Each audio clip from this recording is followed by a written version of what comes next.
Let's talk position sizing for aggressive traders. SPY T trading is certainly an aggressive approach. Although we have a hedge to protect ourselves, the fact is there can still be big drawdowns, especially when we face that IV crush that tends to hit us 3, 4, maybe 5 times per year. However, as the SPY Tomorrow algorithm continues to get better and better, I've been migrating back to directional trading.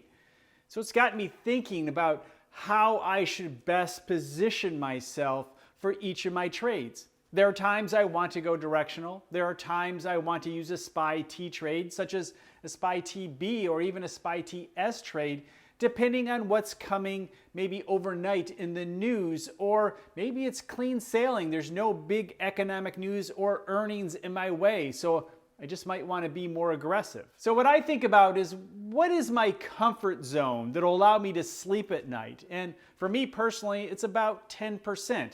I can get to 15% of a drawdown and be okay knowing that I am aggressive and that I can make that up. But once I start getting into the 20-25% range, I really start to feel bad about what's going on. So I try to position size to help me prevent those big drawdowns on my entire account. Once you have that heart-to-heart conversation with yourself about your true risk tolerance, you now need to think about, well, are you most concerned about the worst case scenario, or do you just want to control the averages? And there are 2 ways to approach your position sizing. So you can use the worst case scenario, or you can use the average case scenario. You need to figure out which is right for you. Worst case scenario, again, is 100% when directional trading.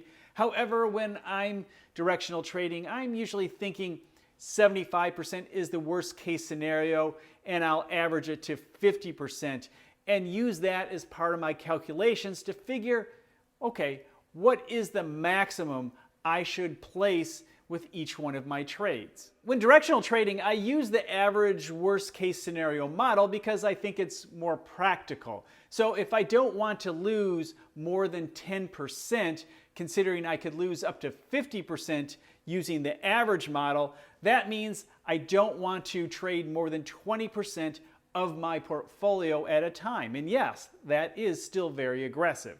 On the other hand, when I trade SPY T, I use the worst case scenario model.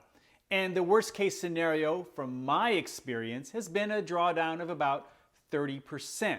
So if I don't want to lose more than 10%, well, then doing the math, I shouldn't risk more than 30% per trade when I'm doing SPY T trades. It's important for you to have rules when you trade, even when you're an aggressive trader, especially when you're an aggressive trader. You need to know what your risk tolerance is. Although you're investing or trading aggressively, there is a point in which you just might break.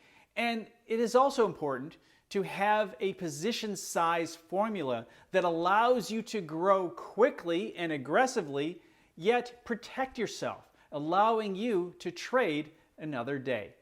I'll see you in the next video.